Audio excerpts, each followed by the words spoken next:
On this episode of Mythbusters, are Allied bombers wrecking your dreams of world domination?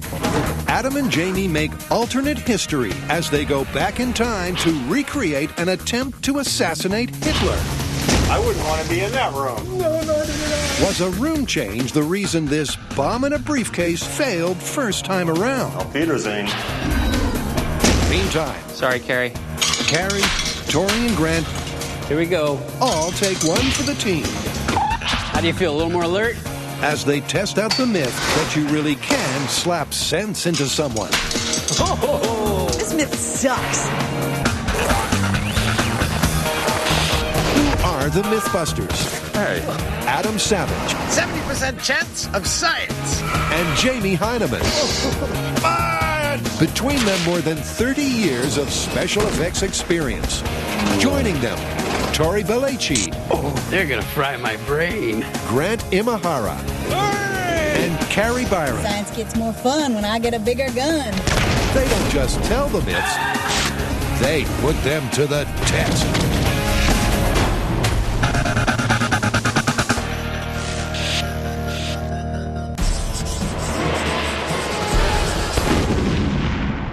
In 1944, a plot was hatched to kill Hitler, and the operation was successful enough to actually get a briefcase full of explosives into a room with Hitler and detonate it while Hitler was in the room. Okay. But the operation was a failure because Hitler did not die in that blast. So what went wrong? Here's the wrinkle. The meeting was originally supposed to happen in a closed underground bunker, but at the last minute, the meeting place was switched to an above-ground room with open windows, and conventional wisdom holds that that same blast would have killed Hitler if it had happened in the closed bunker room. Nice. A little blast from the past, so to speak.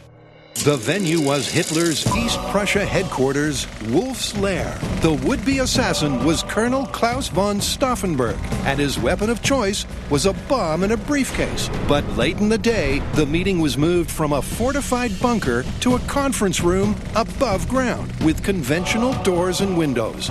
4 people were killed in the blast, but Hitler survived with just minor injuries. There are dozens of theories about what went wrong, but the biggest is that it was the change of venue that turned the bomb from lethal to survivable. So this myth is a tale of 2 rooms. So the question here boils down to whether or not an explosion going off in an enclosed space is inherently more deadly than one going off in an open space, right? Exactly. Where do you think we should begin? Well, let's do some research and then start small and work our way up. Perfect. History books are helpful, but Jamie's gone the extra mile and sourced actual Nazi photos of the damage incurred in the blast of July 20, 1944. What all these photos of the Situation Room tell me is that the blast was actually quite severe. And given the fact that Hitler was standing here when the bomb was right nearby, and 4 people actually did die from the blast, Hitler really narrowly escaped death. While Jamie pores over the details, Adam pours paint in a tub full of water. It's a simple experiment that should show what happens when shockwaves are contained or released. All he needs now is 2 model rooms. Now, why is the conventional wisdom that the explosion that did not kill Hitler in the room with windows would have killed him in the bunker? I'm hoping to tease out the reasons for that thinking with this visualization. Before me, the 4 walls of the bunker. I'm going to drop this little weight into the center. Let's see what happens. Let's look at the high speed. The idea is that the ripples or waves of water behave much like a percussive blast through air. Awesome. My visualization of waves in an enclosed room worked just the way I hoped. You can see the waves traveling out from the weight that I dropped, hitting the walls, and then bouncing back. They've got nowhere to go. Now, to see if throwing open a few windows really makes much of a difference. All right, so this is my Situation Room. Each of these spaces is an open window. Here is my bomb. Let's see what happens. Perfect. The high speed confirms what Adam suspected. That is so cool. Give a wave half a chance to escape, and it takes it.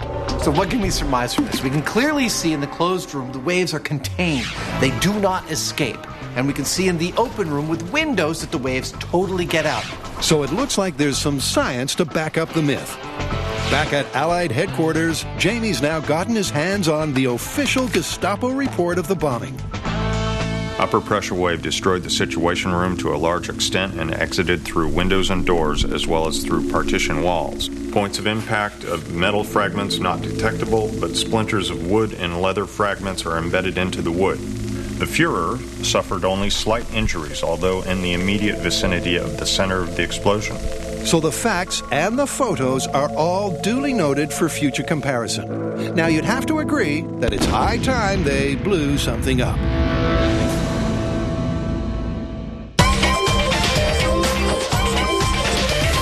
Okay, this is gonna hurt me more than it hurts you.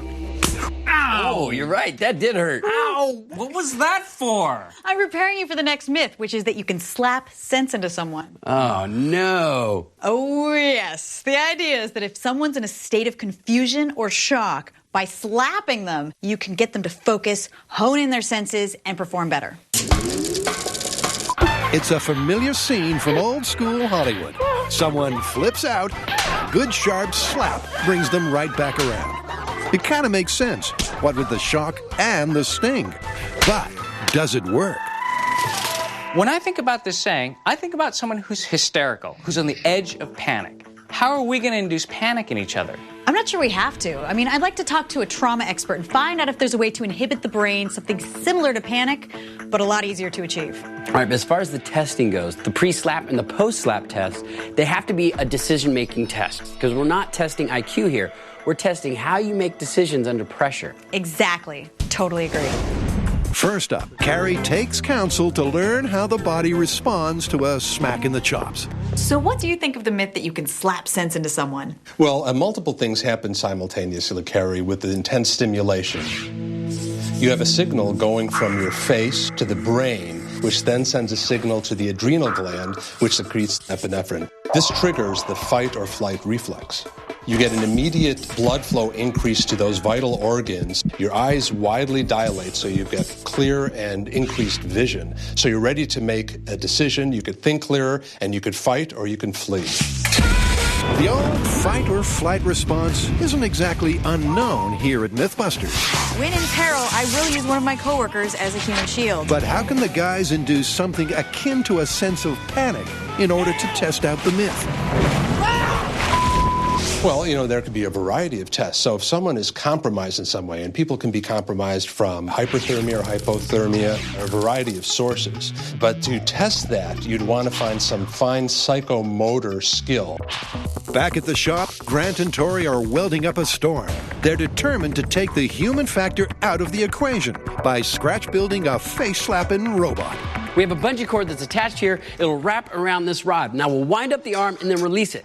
You don't want to use motors or pistons because, let's face it, we're going to be putting our faces in the way of this slapping hand. We want slaps, not broken jaws. All this mechanical marvel is missing is a hand to hit with. So they'll fashion a surrogate forearm from Carrie's. Deceivingly hairy arms. They're not hairy. It's like baby down. It's a process Tori's almost perfected. The limb gets shaved, greased, and plastered with dental alginate, which eventually sets to make a mold. In this case, the mold is filled with silicone, and when that sets, they can arm the robot. Oh, goodness. Here, Tori. But before we do that, we need to find out how hard we slap. And that's where this guy comes in. We're going to slap the force plate, record the data, and use that information to calibrate our machine. Grant strikes first. It's going to hurt you more than it hurts me. Then Tori. All right, ready when you are. That looked more like a spank. And then Carrie steps up to the plate. Now remember, however hard you slap that thing is how hard you're going to get slapped. This myth sucks. All right. Oh, maybe that was too hard. Maybe it was, but Grant's in no mood for a do-over. Okay, so Carrie, you hit with 94, I hit with 114, and Tori, you hit with 116. So our average is 108 pounds. That's our target. It's no comfort to Carrie to know that the hand set to strike is more or less hers. It's like I picked my own switch off the tree to get spanked with. All right, Carrie, you ready? I take no pleasure in this whatsoever. Oh my God. In 3, 2, 1. Oh! Did it hit a little high? It was the comeback that I think, They get you. whoa! The aim was a ride, but so far the mechanical slap looks right on the money. Carrie's followed by Grant. 1. And then Tori. Oh, that is really good. So what do you think? Is that... I think it's perfect because it gives you just enough shock, but it doesn't like knock you out. And that's just what they wanted. The next step is impairing their brains before slapping. So one thing we know is there's more pain to come. After the break, Adam and Jamie put their theories into practice. 3, 2, 1.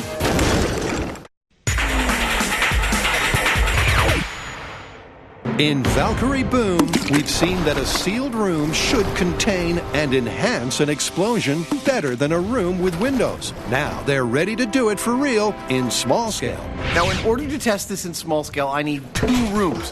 One that is scaled exactly correctly in all the details to Hitler's underground bunker, and another one that's scaled exactly to the above ground room where the explosion actually happened. I'm going to make them out of 1/2-inch steel plate. They're going to be nice and heavy, and in this way, I won't be blowing them up. I'll just be seeing the difference in the propagation of the shock wave between the two. In search of a definitive yes or no to the myth, the focus is all on the lethal potential of those explosive shockwaves. And Adam's in no doubt that both his scale rooms are sturdy enough to survive the ordeal. I got to tell you, this is the heaviest scale model I've ever built. Come on in right here. Now, there's no question that blowing stuff up is best done outdoors. And you know it's a big day on the bomb range when explosives experts Frank Doyle and J.D. Nelson are both there to help out. When we set off an explosive, other than shrapnel, the thing we're worried about is known as a pressure wave. This is a moving wall of pressure that's radiating outward from the explosion. What kills is an increase in that kind of pressure that somebody experiences when they're near a blast. Now, the question we're trying to answer is that if we set off an explosive in an enclosed room like a bunker, will we contain that blast and see an increased amount of pressure and therefore an increased lethality, more so than what we would see in an open room like a conference room where the pressure can escape through windows and doors? The business end of our testing today will be performed by this, a pressure transducer. This will be placed at a precise distance from the center of the blast, and it converts the mechanical energy of the blast shock wave into an electrical impulse which will allow us to carefully measure and compare the 2 blasts we're doing today. Providing the boom for both rooms is a blasting cap. For a test on this scale, J.D. and Frank have chosen 2 robust yet cheeky number 10s. It's right there for 1 inch off the ground. Okay, if that's 1 inch, let's mark it and tape it. J.D. and Frank are ensuring the setup's exactly the same when the time comes to prime the bunker. Jamie, the cap's in place. Excellent. Hopefully safe behind the screen, Jamie counts down to the open room blast. And 3, 2, 1. Nice. Let's go look at the data. Okay. Now remember, the rooms are to scale, but the charge isn't. We're not looking for damage, but the measure of pressure induced by the blast. So what's the data say? In the conference room, we got a peak pressure of 14 psi. Excellent. Let's do the other one. Okay. So it's off to the bunker. And just like the first room, this lodge needs a lid. It sounds like we're sealing a crypt. Well, that's kind of the whole idea. And with the roof welded tight, Jamie screws in the pressure transducer. This time around, it's a contained explosion. And if the theory is correct, we should see a higher PSI in here. There we go. Now, J.D. and Frank ever so carefully insert the explosive. When they're done, we're almost ready to blow. In 3, 2, 1. Doink. Just like last time, the steel shell muffled the blast. But the drama is all in the data. What happened in the bunker? In the bunker, we got a peak pressure of 55 psi, almost 4 times the pressure we got in the conference room. Wow, that's a result. It is. As predicted, this potentially lethal pressure wave would do a lot more damage in the bunker, which is really good news for the myth. I think there really might be something to this one. Where do you want to go from here? Let's stop screwing around and ramp things up. Up next, Grant suffers for science, but not in silence. On to the tests. With the robot primed for action, the next step in the slap some sense myth is to run a series of tests. First, with the subject as normal, then impaired in some way, then impaired again and slapped. The man in the hot seat is Grant, simply because this face, under pressure, was far and away the funniest. And here's what he's going to face. For our Slap Sense Myth experiment, we have 4 tasks to challenge Grant. We're going to test his reflexes, calculation, coordination, and visual and communication skills. And to make sure that slap effect doesn't wear off, each of these tasks will only be about a minute long. We'll get to the slap shortly. First up, Grant attempts all 4 tasks to give us an unimpaired baseline before we fetter his faculties. So this is how the reflex challenge is going to work. Grant will stand here on this grate. All right, you got it. Now, above him are stars that are held up by electromagnets. And these stars will drop one at a time. And his challenge is to catch stars before they hit the ground. 5, 6, he's amazing. 7, 8. What do you think? Well done, 8 out of 8. On to the next challenge. All right. So for the coordination challenge, it'll be a good old-fashioned shooting gallery. 1. With these air-powered rifles firing corks. 2. I'll have 60 seconds to load the rifle. On target. 3. And shoot all 6 targets. 4. All right, you shot 5 out of 6. Well done. Thank you. Tests 3 and 4 are a bit more cerebral. First, a communication challenge as he and a blindfolded Tory try to replicate a pattern. 2 tips of the triangle stitch. Okay, and we're done. And then a quick-fire math test. 30 plus 2. For this exercise, there is a time limit, which poses no problem as he nails 3 from 3. With his brain firing on all cylinders, Grant scored predictably well. Now it's time to dial down his faculties. And according to Dr. Sanders, one of the best and simplest ways is to put him on ice. Oh, what is this? So we're going to chill you. Right, we're going to leave you in here for a half hour until the cold takes effect on your body. Then we'll pull you out and have you run the tests. And that'll be our control. That's right. After taking his temperature... Okay, we have a starting temperature of 97.1. Chill out. All right, chill out. Oh, very funny. They leave Grant to shiver and speculate. Now, I've been in really cold temperatures. The first thing that starts to go is your motor skills. And the second thing that goes is your judgment. When the half hour's up, Grant's lost 7 degrees of body temperature. Technically, that's verging on hypothermia. So let's see if the doctor was right. If the cold has impaired him as much as a panic attack. Okay, coordination. Right, you ready for this challenge? I'm ready. Stay frosty. All right. He starts with the targets. Last time, he was 5 from 6. This time, it's 3. All right, now on to the next challenge. Next up is the math test. And those numbers aren't tripping off the tongue like last time. 5 plus 8 is 33. It's like he's been drinking. 210. Wrong. With time running out, he scored nothing. Time's up. Move on to the next challenge. Gosh, coordination now? Yeah, it almost seems cruel, but that's science for you. 1. 2. 2 out of 8. Last time he got 8 out of 8. So hopes are not high for the last test. Okay. The seconds tick by. To the right. Okay. Sorry. Flip it clockwise. Clockwise. And there's more than one pattern emerging. Rotate clockwise and got it. Time.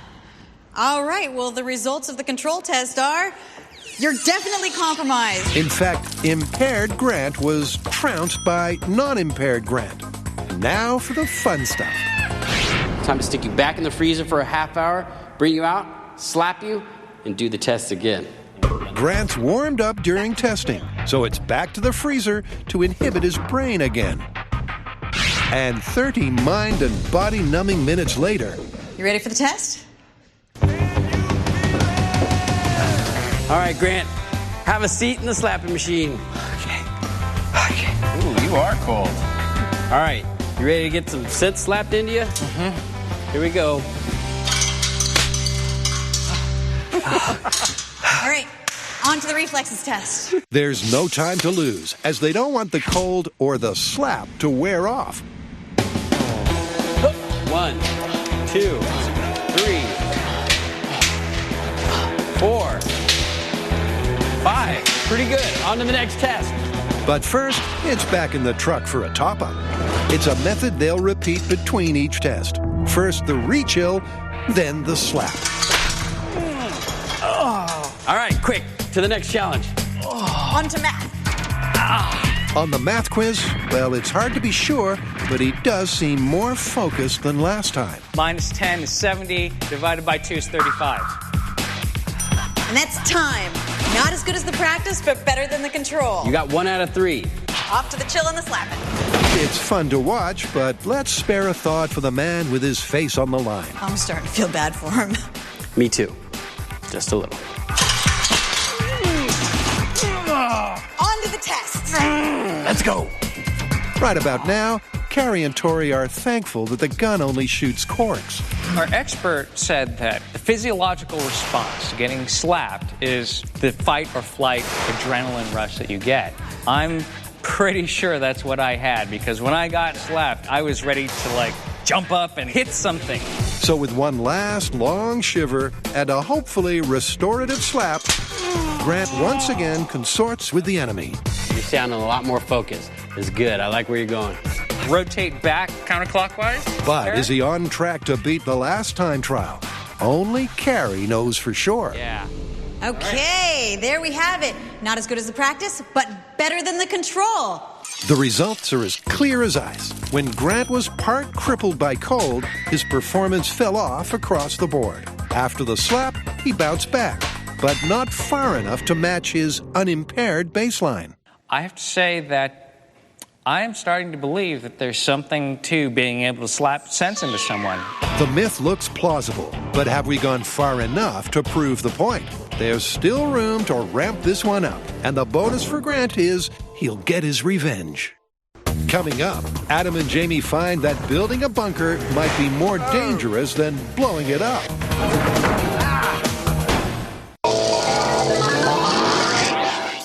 Well, so far so good. Our small-scale test seems to be supporting the theory. Yep. I think it's time to go full scale, ramp things up. I totally agree. I've got an idea about that. Okay. Since the conventional wisdom is basically that all things being equal, the enclosed explosion is deadlier, let's make all things equal. Let's get 2 identically sized shipping containers and dress them both precisely the same. Same amount of explosives, same briefcase, same conference table that Hitler was standing at in each container, except in one, we cut windows in it, and in the other, we bury it underground. Then, we detonate the same amount of explosives in each and see what we get. I love it. Great. So it's back to the bomb range to put this myth of the 2 rooms at Wolf's Lair to the ultimate test. For this test, the role of our underground bunker and our above-ground conference room will be played by a pair of truck containers. These truck containers. Now, if you'll excuse me, I'm going to take one, put it into position, and cut some windows out of it. It's a point of pride here on the show that when the going gets tough, we don't send out for the contractors. It's agreed that the best way to make a shipping container more like an underground bunker is to slip it tight inside a 12-foot deep dirt trench. And Jamie's the man for the job. Now that we've covered care and feeding of the Heinemann, it's important to talk about stimulation. The Heinemann is never happier than when the Heinemann is simply digging a big hole. So give your Heinemann the opportunity to dig a large hole, preferably with farm equipment. Oh, yeah. That's what I call a Heinemann in its element. Now let's see a savage in his. Hauling the soon-to-be Situation Room to its last resting place is a delicate operation. That container weighs 2.5 tons, but Adam drops it pretty much on a dime. That doesn't look bad. I mean, it's not gorgeous, but not bad. It's pretty good. Well, there's still time enough to spruce up the old place. Item number 1 on the job sheet is to mark up and carve out some windows. Oh, that's nice. That just opens the whole place out of that. Okay, so we can all give thanks that this man never became a dentist. But you have to admit, he gets the job done. You can never tell whether those things open in or out. Back in the trenches, Jamie measures the depth and the breadth of his bunker burial plot. Perfect. Next on the schedule is glazing the windows. I know what you're saying. You're saying, Adam, I'm pretty sure the Germans had more sophisticated window technology than duct tape. And I agree. That's not what this test is about, though. This is a purely relative test, testing an explosion in an enclosed space versus an open space. This is literally window dressing. Over at Heinemann's Hole, Jamie's been weaving his own kind of magic. The building's been slotted as neat as you please into the trench. Looks good. Now it's packed in and covered with earth to simulate Hitler's bunker in the woods. With preparations going so well, you can't help feeling that something, somewhere, is going to crack. Surprisingly, it's not Adam's windows, but Jamie's container. Oh! It's just what you don't want to hear at the end of a long day's labor. I just heard it crunch. Oh, no. Have we opened it up yet? No. Oh, criminy.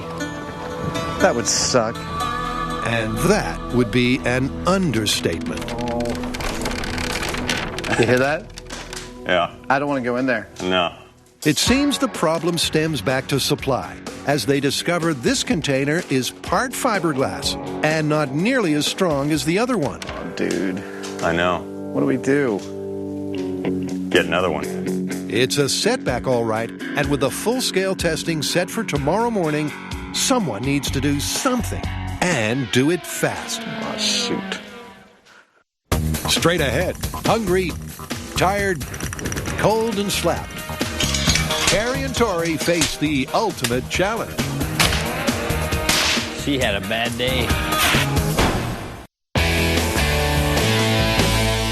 Okay, so Grant's test showed that slapping made a difference. Yeah, but you know what? I don't think we were thorough enough. I mean, yeah, we put him in the cold and that inhibited his brain, but I think we could add a couple more things. Maybe sleep deprivation or even hunger. No! Yeah. And I think there wasn't enough consequence to his errors. I think we need to do something like a gun range test, like a police training test where you have to make quick split-second decisions. Okay, perfect. But I have one change. This time I administer the test and you two get slapped. No, that's a terrible idea. Yeah, I think we should take a vote on that one. All in favor of Grant? All in favor of Tori and Carrie? Producer voted. She gets the override. You two are getting slapped.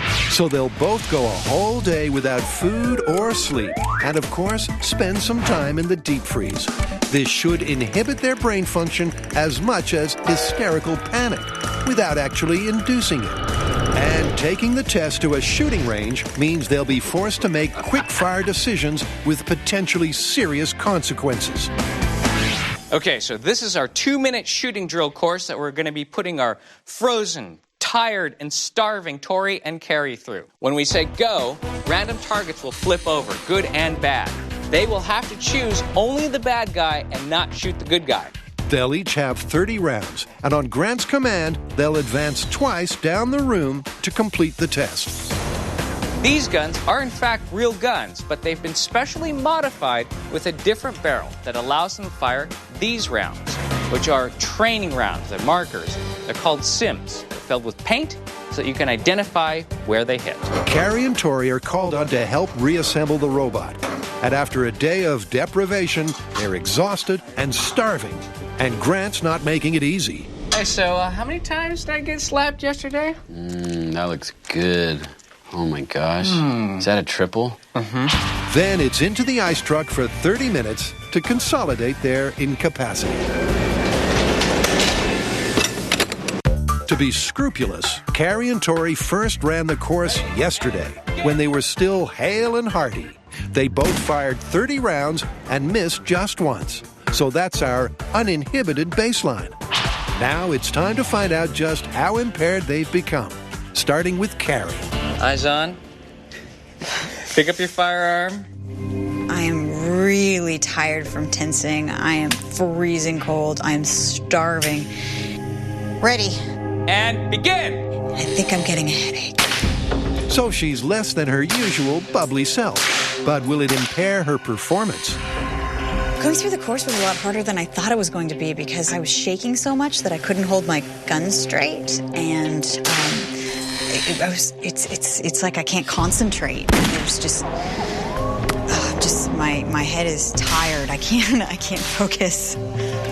At the end of the test, Carrie at least hasn't shot any good guys, but the rounds she got off were really a case of hit and miss. You fired a total of 19 rounds, and 8 of them were hits. It's like an F. Yeah, but bear in mind, you were tired, hungry, and cold. You're supposed to be impaired. Mission accomplished. All right, let's go get Tori. Hungry, tired, and chilled, not in a good way, Tori takes up the challenge. Being inside that freezer truck was miserable. My fingers are getting numb. I'm starting to shiver. I can feel my muscles tightening up to, just to stay warm. And I'm thinking to myself, if I can't even feel my fingers, how am I going to feel the gun in order to pull the trigger? Reloaded.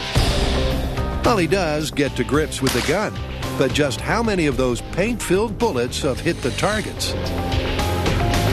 She had a bad day. Okay, John, so how did Tori do? He did really well. Not only did we get all of the shots on target, but he grouped them together very well. Now, on the overall course, how did I do? Well, we counted them up. You didn't hit any of the good guys. You got off 24 rounds, and we had 21 hits. There's not much in it, but just like Carrie, he did worse when affected by hunger and cold and no sleep for a day. Now we're ready to find out once and for all if a slap makes a difference. Yesterday did not end well for Adam and Jamie.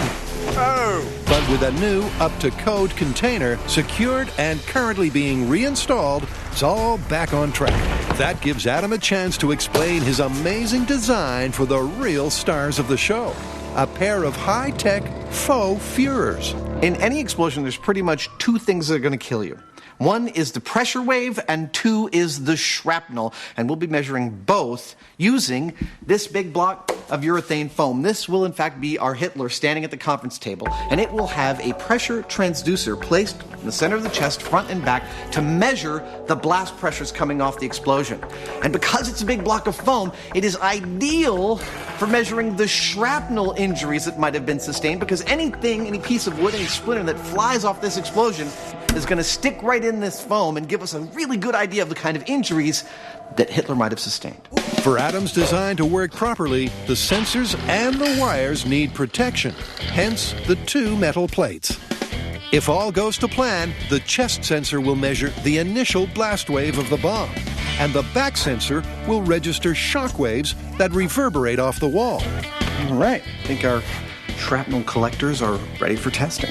It's back to the bomb range to hopefully show if in some alternative universe the bomb in the bunker would have killed Hitler. They'll begin by blowing up the Situation Room and see if the damage matches the actual event in 1944. In addition to our electronic data point about the blast pressure in this experiment, we are also going to grab an analog data point with this, one of our handy little burst discs. This is set at 100 psi, and if this bursts, it equals death. And it doesn't get much clearer than that. With all the equipment in place and checked, JD and Frank measure out an historically precise chunk of C4. 975 grams. Let's pack it up. That's perfect. That's good to go. Inside the room, the last act of sedition is to connect the explosive to a firing mechanism in the safety bunker. There's a lot riding on the result. To validate the upcoming bunker test, they need this blast to be almost identical to the real one that failed to kill Hitler. Situation room control explosion in 3, 2, 1.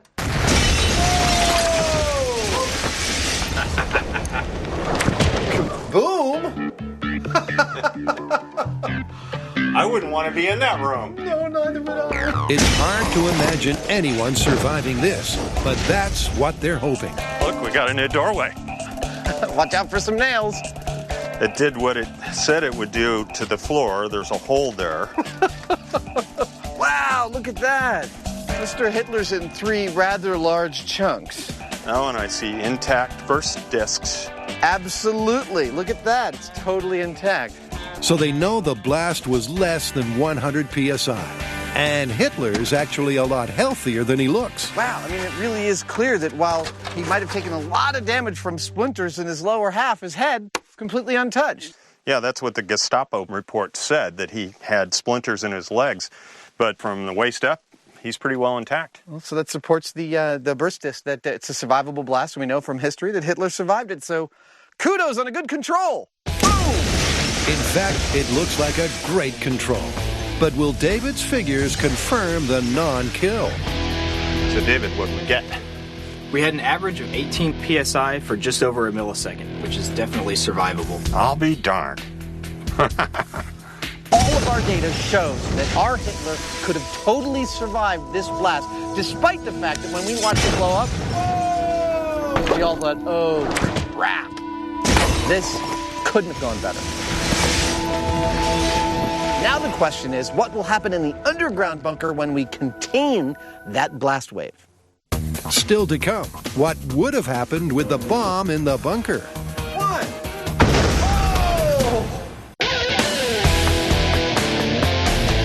A slap in the face can be painful, surprising, and downright disturbing. But can it really be used to focus your brain? I know I'm a much better shot than that. We're about to find out.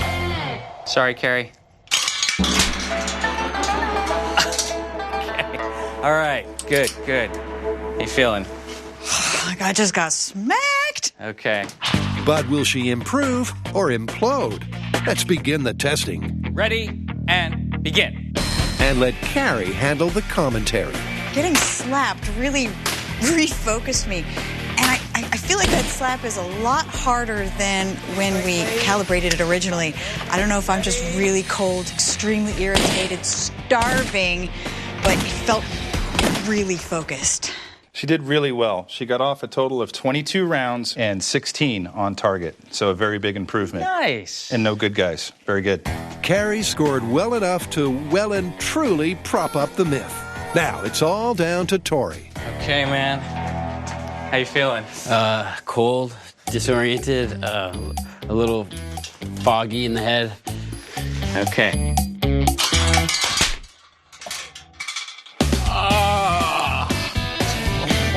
All right, let's do this. All right, ready. Okay, and begin. Grant starts the test that will hopefully settle this once and for all. I am so surprised at how different I felt before the slap and then after the slap. We've been in the freezer for a half hour. I got slapped, and instantly I feel awake and alive, and I felt like I moved through the course a lot better.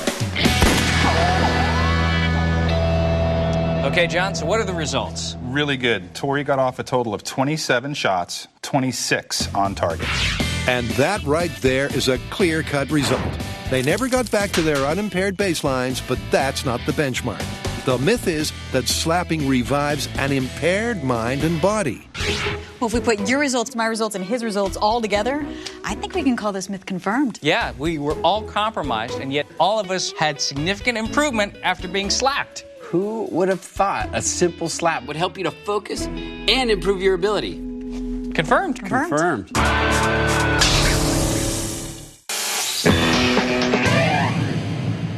Has this happened to you? Are Allied bombers wrecking your dreams of world domination with their pesky bombs interrupting your meetings? Have you considered that the problem might be that you're meeting above ground? Well, have we got a solution for you? After making their 5 easy payments, they've got the container they wanted.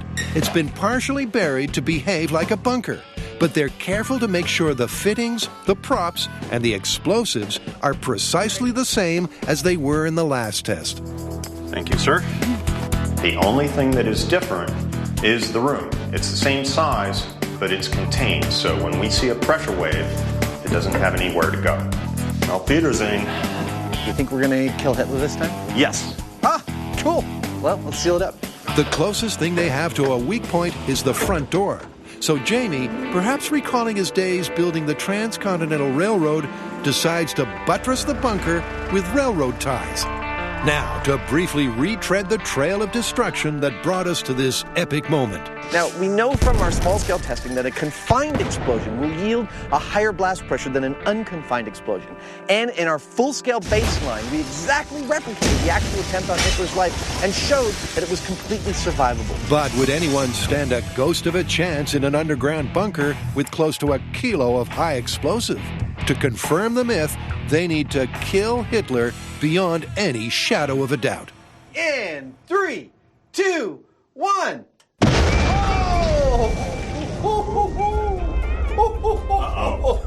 I think the doors are open. We've exposed the creamy center.